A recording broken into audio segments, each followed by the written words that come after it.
스님들의 말이 교황님 그리고 사업가의 대학 졸업 축사나 시나리오 작가의 수상소감처럼 감동을 주거나 회자되지 못하는 현실이 참으로 안타깝다.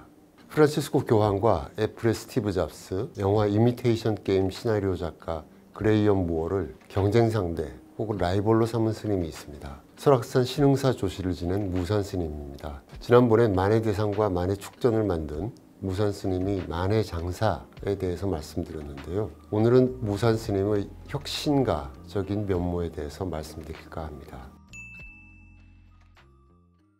앞서 말씀드린 내용은 지난 2015년 3월 백담사 무금선언에서 열린 동안거 해제법회 자리에서 무산 스님이 한 말입니다. 동안거란 겨울철, 즉 음력 10월 보름부터 정월 대보름까지 석 달간 선승들이 선원에서 바깥 출입을 끊고 화두 참선에만 몰두하는 집중 수행 기간입니다. 여름 안거인 하안거는 음력 4월 보름에서 7월 보름까지입니다. 안거가 시작될 때와 끝날 때는 법회가 열리고 그 사찰의 최고 어른이 말씀하는 순서가 있습니다. 보통 엄숙하고 당송시대 선승들의 화두를 예로 들면서 정진을 당부하곤 하지요. 그런데 이날은 달랐습니다. 우선 형식부터가 퀴즈였습니다. 내가 상금을 걸 테니 한번 맞춰보시오. 2005년 이후 세계 젊은이들의 가슴을 뛰게 한 말이 뭔가? 이 퀴즈의 힌트는 2005년이었습니다. 스님이 생각한 정답은 Stay hungry, stay foolish, 즉 끊임없이 탐구하고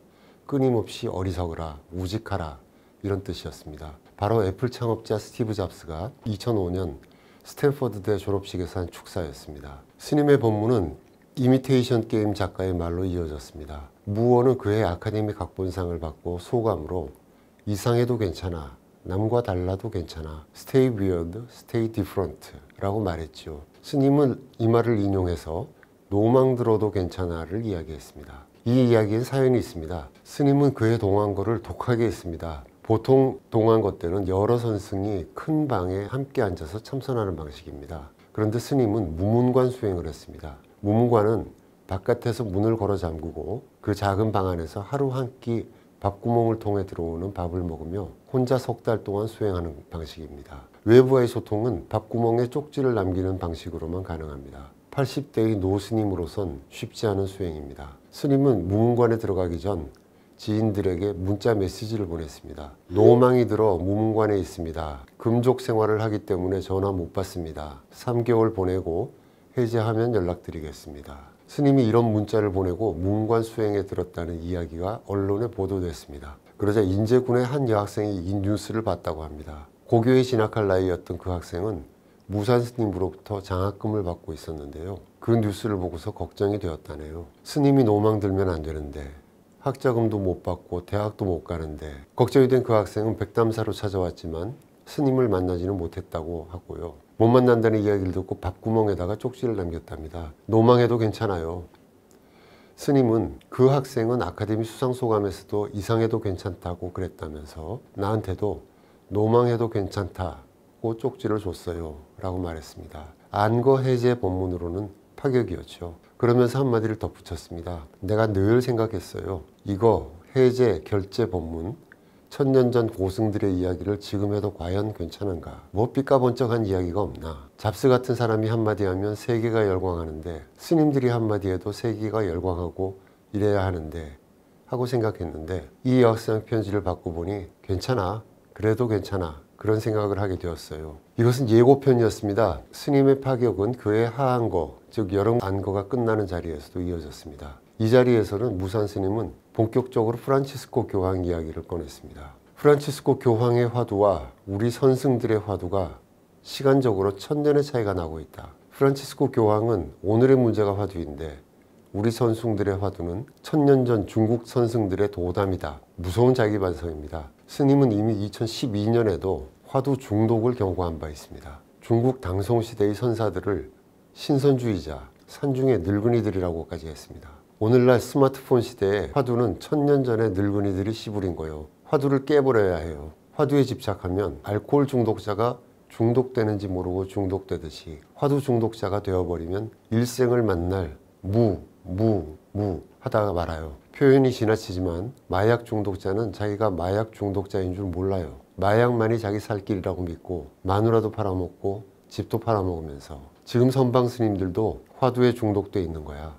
어느 큰 절에 가보면 공부하다 죽으라고 그러는데, 그래 자기가 평생 공부하다가 절 받고 돈 받고 존경받고 저 혼자 산중에 앉아서 잘 살면 그게 무슨 의미가 있어요? 깨달았으면 깨달음의 삶을 살아야 할 게 아닌가. 무산 스님은 항상 그런 문제의식을 가지고 있었던 것입니다. 그래서 그들의 전설적인 말은 그들의 화두이고 그들의 삶일 뿐, 1000년 전 중국 화두에 중독되지 말라. 그들은 살불살조, 즉 부처를 만나면 부처를 죽이고 조사를 만나면 조사를 죽이라. 부처 있는 곳에 머물지 말라 했는데, 우리 선승들은 아직도 1000년 전 그네들이 도담에 머물러 있다고 했던 것입니다. 부처 될 생각 말고 화두에 속지 말라고도 했지요. 불교에서는 정신 번쩍 들게 내리치는 몽둥이, 방이나 고함, 할이라는 말이 있습니다. 무산 스님의 그날 법문은 방이고 할이었습니다. 서두의 혁신가 이야기를 말씀드렸는데요. 저는 무산 스님의 이 발언들에서 혁신가적인 면모를 보았습니다. 아시는 대로 스티브 잡스는 혁신의 아이콘입니다. 간단하게 생각해 보죠. 잡스가 문을 연 스마트폰 이전과 이후를 비교하면 어떤가요? 전화기 속에다가 컴퓨터를 집어넣었죠. 이제는 스마트폰 이전의 시대로 돌아간다는 것은 상상할 수도 없겠지요. 그만큼 세상을 바꾸어 놓았습니다. 스마트폰이 나온 얼마 후 출장길에 외국의 한 공항 대합실에서 감탄을 한 적이 있었습니다. 사람들이 앉아서 똑같은 동작을 하고 있었습니다. 시선을 화면에 바꾸서 손가락으로 스마트폰 화면을 밀어 올리고 있었습니다. 아마도 천지창조 이후로 전 세계인이 이렇게 똑같은 동작을 하도록 만든 사람이 있을까 싶었습니다. 스님은 잡스의 축사 Stay Hungry, Stay Foolish에서 그 혁신의 정신을 보았고, 그 어떤 화두보다 더 강렬하게 끌렸던 것이 아닐까요? 프란치스코 교황 역시 혁신가였습니다. 선종한 프란치스코 교황은 활기를 잃어가던 가톨릭에 새 바람을 불러일으켰습니다. 교황 취임 때부터 선종할 때까지 교황청의 방문객 숙소인 성 마르타의 집에서 살았죠. 교황청 내의 아파트는 마다하고요. 그러면서 교황청의 관료주의를 질타했고, 사제들에겐 영적 웰빙에 빠지지 말라고 주문했습니다. 노숙자들의 발을 씻겨주고 마피아를 파문했습니다. 그의 일거수일투족에는 전 세계의 시선이 쏠렸고, 2014년 방한 때 우리도 목격했듯이 그가 가는 곳마다 인산인해였습니다. 먼 발치에서라도 그의 모습을 직접 보고 한마디라도 듣고 싶어서였지요. 그렇게 그는 800년 전의 프란치스코 성인의 정신을 오늘에 되살리면서 가톨릭을 혁신하려 했습니다. 무산 스님은 바로 이런 혁신적인 기풍을 우리 불교에도 불어넣으려 애썼습니다. 스님들의 한마디 한마디가 세상 젊은이들의 가슴을 뛰게 하고 화제가 되고 회자가 되어야 한다는 것이죠. 한마디로 출가자로서의 밥값을 강조한 것입니다. 선승들에게 저런 질타를 했다고 하니 무산 스님은 혹시 수행이나 선승들을 싫어하지 않았을까 싶은 생각이 드시죠? 아닙니다. 스님은 누구보다 수행의 중요성을 잘 알았고 선승들에 대한 지원을 아끼지 않고 울타리가 되어준 분이었습니다. 선승이 되려는 출가자들의 교육을 책임지는 기초선언이라는 것이 있습니다. 이 기초선언을 백담사에 유치하고 지원한 것도 무산 스님입니다. 그런 분이 매너리즘에 빠지지 말라고 일갈했으니 더욱 의미가 깊었습니다. 무산 스님은 이런 말도 했죠. 비구나 시인으로는 경허를 만날 수 없었다. 동대문 시장 그 주변 구로동 공단 또는 막노동판 아니라면 생선 비린내가 물씬 번지는 어촌 주막 그런 곳에 가 있을 때만이 경허를 만날 수 있었다고요. 이런 시각에서 볼 때 성직자들에게는 강한 도덕성을 요구했지만 죄수들과 노숙자들의 발을 씻겨주고 아프리카 출신의 난민들이 지중해를 건너다 익사한 항구를 방문해서 난민들을 위로하는 세계 가톨릭 수장의 모습이 스님에겐 혁신의 모델이자 라이벌로 느껴진 것이 아닐까 싶습니다. 스님 역시 출가자에겐 추상 같았지만 제가자들에게는 봄 햇살처럼 따뜻했습니다. 절에서 행사가 있을 때에는 마을 노인회장을 가장 상석에 모셨고 그분이 오실 때까지 행사를 시작하지 못하도록 했습니다. 사찰이 부엌에서 일하는 분들의 자녀와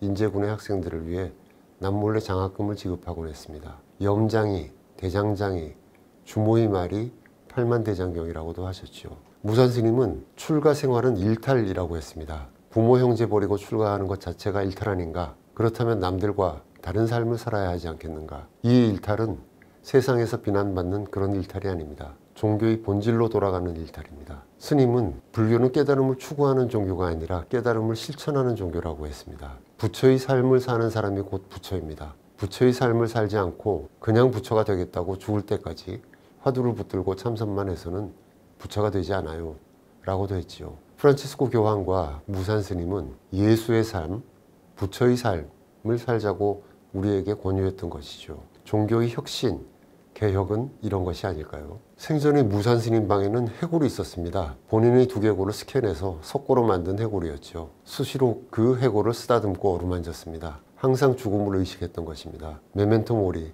죽음을 기억하라였습니다. 언젠가 모두가 죽는 존재라는 점을 잊지 않으면서 항상 혁신하려 했던 분, 그런 분이 무산 스님이었습니다. 마지막으로 무산 스님과 스마트폰에 얽힌 이야기를 해드리겠습니다. 무산 스님은 연세에 비하면 스마트폰의 달인이었습니다. 문자 메시지도 직접 잘 주고받았고 뉴스도 잘 찾았고 검색도 잘하셨습니다. 스님은 말씀드린 대로 2014년부터 안거 때마다 무문관에서 수행했습니다. 석 달씩 2번이니 1년의 절반은 무문관에서 바깥 세상과 단절된 생활을 한 것이죠. 그렇지만 스님은 항상 삐까번쩍한 법문을 연구했습니다. 스님은 중국 당송시대 스님들의 일화나 화두에 대해서는 전문가였습니다. 눈 감고도 줄줄 외 정도였습니다. 그렇지만 본인 스스로 화두에 중독되지 말라고 했고 혁신을 꿈꾸었으니 뭔가 다른 이야기를 해야 했지요. 그때 필요한 것이 스마트폰이었습니다. 그런데 무문관에 들어갈 때에는 스마트폰은 반납해야 합니다. 컴퓨터도 없고 스마트폰도 없으면 프란치스코 교황처럼 현재의 문제를 화두로